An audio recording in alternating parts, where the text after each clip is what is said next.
السلام عليكم، ازيكم يا حبايبي؟ عاملين ايه؟ يا رب تكونوا بخير.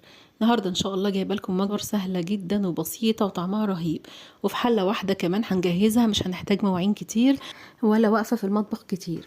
في اقل من ساعه هنجهزها، وكمان بصدر فرخه واحد بس وكوبايتين رز. الوجبه دي على فكره تكفي حوالي 4 أو 5 افراد، واللي انا غرفته في الطبق ده مش كل الكميه، يعني في الحله تقريبا قد اللي انا غرفته كده واكتر شويه كمان.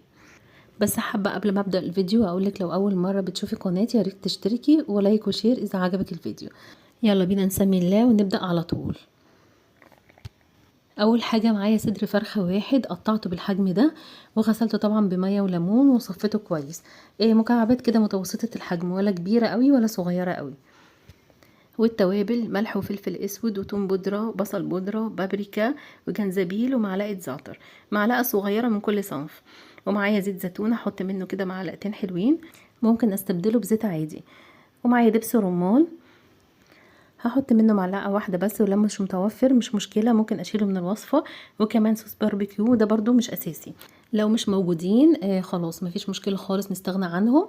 هما مش هيأثروا تأثير كبير، هما كانوا عندي في التلاجة فحبيت ان انا احط كده معلقة من كل صوص. كمان حطيت معلقة صغيرة توم مفروم بس دي ما اتصورتش. هتبل الفراخ كويس جدا وهغطيهم وهحطهم في التلاجة على الاقل ساعتين. وكل طبعا ما بسيبهم اكتر بياخدوا من طعم التتبيلة بيبقى طعمهم افضل. وبعد كده بحط حوالي 3 معالق زيت في حله على النار، واول ما بيبتدوا يسخنوا كده بنزل الفراخ بشوحها، مش بقلبها كتير غير لما بتاخد لون. اول ما بتاخد اللون الذهبي الحلو ده ببتدي بقى خلاص اطلعهم، هما دخلوا تقريبا في السوا، الفراخ مش بتحتاج تسويه كتير.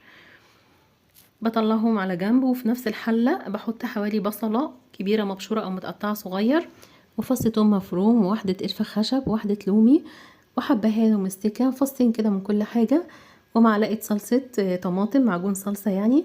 بكون محضره كوبايتين رز بسمتي مغسولين بس مش منقوعين، بنزلهم وابتدي اقلبهم اشوحهم، واحط بقى عليهم فلفل اسود وبابريكا واظبط الملح تقريبا نص معلقه ملح.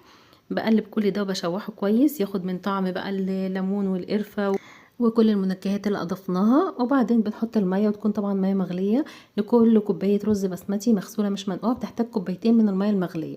بقلب كله وببتدي ارجع الفراخ عليها تاني، واسيب النار عاليه شويه لحد ما يبتدي كله يتشرب. بغطي الحله، واول ما يبتدي يتشرب بهدي النار خالص، وبسيبه حوالي 10 دقايق كده لحد ما الرز يستوي كده، وزي ما انتوا عليها شايفين لحد ما تتشرب. اوطي النار مفلفل خالص خالص. مش معجن وريحته تحفه. هي نفس فكره الكبسه بس معموله بالفراخ، وطبعا دي مش هتاخد وقت خالص لان هي فراخ وكمان مخليه بدون عظم، والفراخ مش بتحتاج وقت في التسويه. وممكن طبعا الوجبه دي نعملها بالرز المصري العادي بتاعنا، مش شرط رز بسمتي. انا كان عندي كوبايتين من الرز البسمتي عملتهم، لان كمان الرز ده بينفش جامد وبيدي كميه كبيره، يعني كوبايتين بس من الرز البسمتي كأنك عملتي 4 كوبايات رز مصري. وبغرفها وبزينها بقى بأوراق البقدونس تحفة طبعا زي ما انتوا شايفينها كده. هي دي اسمها الفراخ بالرز على الطريقة الأسبانية، سهلة جدا وبسيطة وريحتها روعة، وكمان ما خدتش وقت خالص. وزي ما انتوا شفتوا كده في حلة واحدة جهزنا الوجبة بتاعتنا وفي أقل من ساعة.